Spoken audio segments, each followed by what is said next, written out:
Hi guys, this is Meenu. Welcome back to my channel Storytale.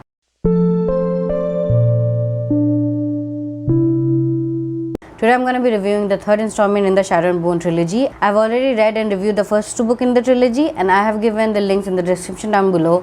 If you want, you can check them out. This is also going to be a spoiler-free review just like the first two installment because I cannot talk about Shadow and Bone trilogy without giving some spoilers. So if you have not read any book in the series, you can leave now. Like I said in the review of Siege and Storm, the ending kind of happened just like the ending in the first book, and for me the plot did not develop much. It ended the same way it started, so it did not do much for me. There was introduction of Nikolai, which I love and adore, but other than that there was nothing much in the second book, so I was kind of disappointed by that. But in the third book there is much going on and there's a development in terms of story and plot and character development, but still there's so many dull moments in this book that it feels like a drag, even though this is such a short book. The whole trilogy is not too long, it is very short read, but still sometimes it feels like a drag. The first one third of the book felt very boring to me. The storyline of Priest and Alina's followers were very boring. I do not know what was the purpose of that scene was. I did not like that. Even in the second book when it was introduced, I did not like that storyline. I didn't want it to happen. I know that Alina is a sun summoner and she's sane to these people,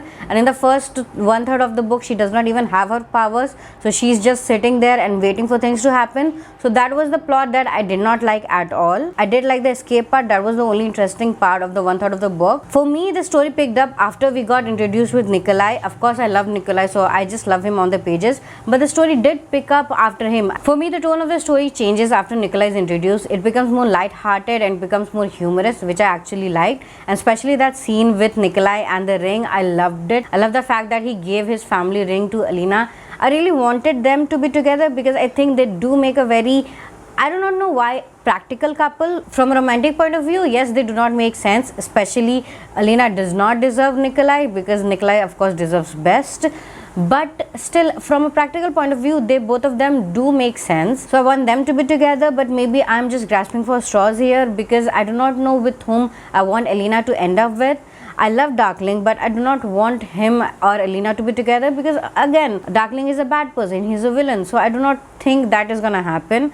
And I do not like Mal. I do not want him to end up with Alina. I want him as a friend, I want him as a best friend, but not as a lover. I just do not like him. And with Nikolai, even though it's not 100%, but still there is like 70%, and at least Nikolai loves her, so that is for me I think enough. So I just want Nikolai to be happy. So I guess I wanted that to happen, but anyway that did not happen and the ending happened. I'm gonna talk about that later. So after Nikolai gives his ring to Alina and we have this trial scene with Genia, we get to this battle which I absolutely loved. I love the whole confrontation between the Darkling, Nikolai, Mal and Alina. That was like one of the best part of the series. What makes it more interesting is Bagda, who is mother of Darkling. She sacrifices herself, and Nikolai, who is my favorite, if I have not said it enough, gets turned into this creature who is sort of Volcra but not exactly. I like that twist, even though I didn't want anything to happen with him, but still I really loved that part. I especially love that part when he comes back to Alina as this creature and then he puts that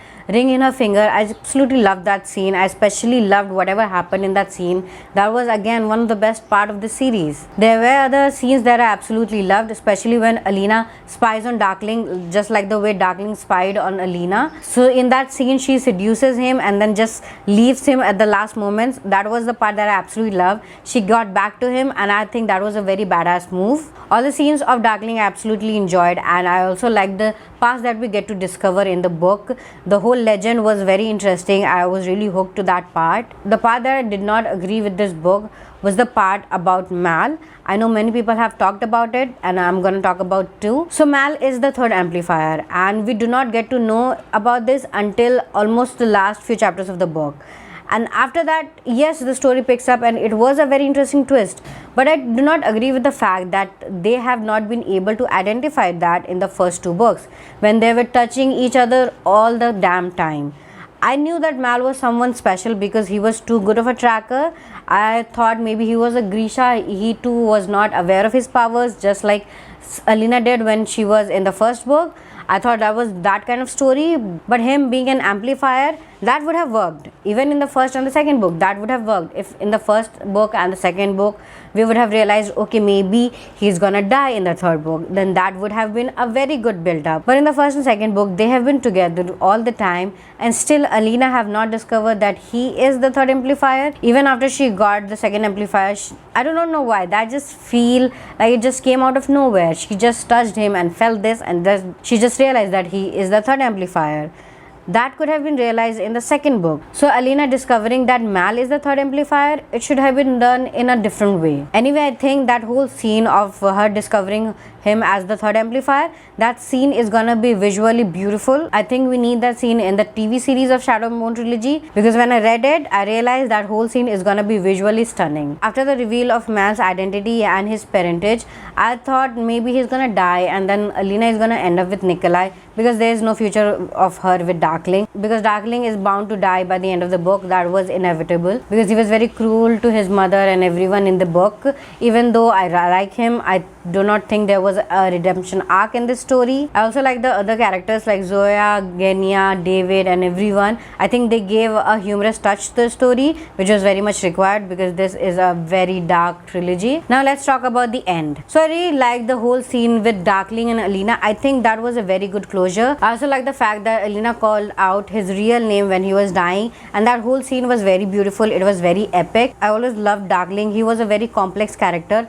and he was layered well in the whole series. His character is something that you feel conflicted about. You do not know what to feel about him, to be honest. You love him, but you know that he's a bad person. He does bad things. He makes bad choices. You do not want him to die, but you know he's gonna die because he is a bad person. I think Leigh Bardugo has done justice to his character from the first to the end.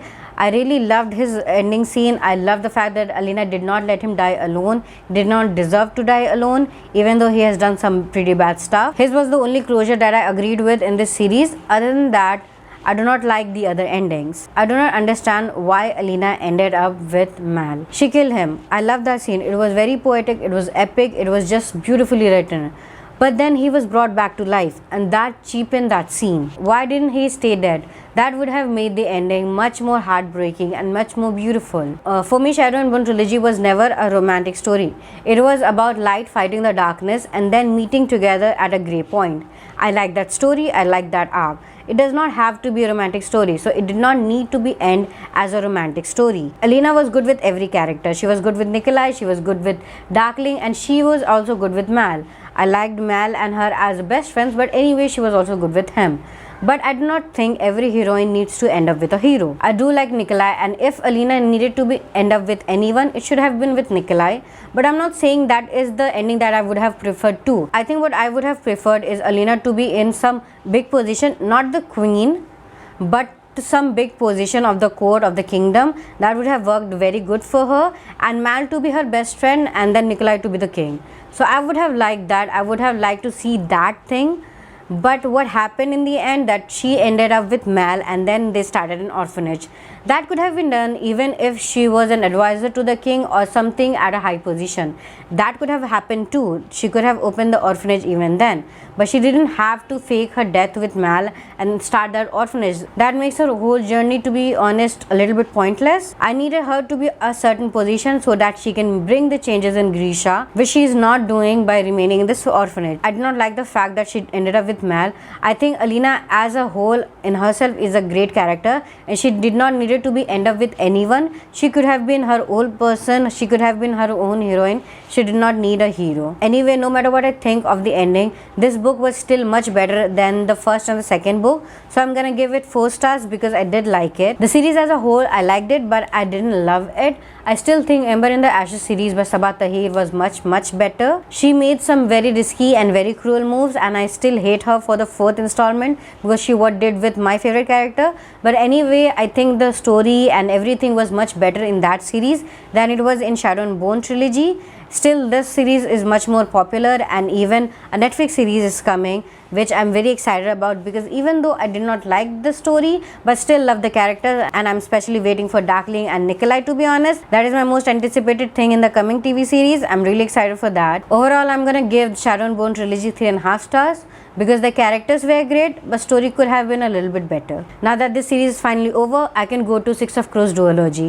I have been meaning to read this for a very long time. This has been most raved about books I've ever read, and I'm kind of a little bit scared because this has been hyped so much, and I do not want it to disappoint me because I really want to like it because so many people have liked it. So I really have big hopes for this series. But anyway, I'm gonna get to it as soon as possible and bring the review for you as soon as possible too. Until then, do not forget to like and subscribe and hit that bell icon if you want to get notified of my future videos.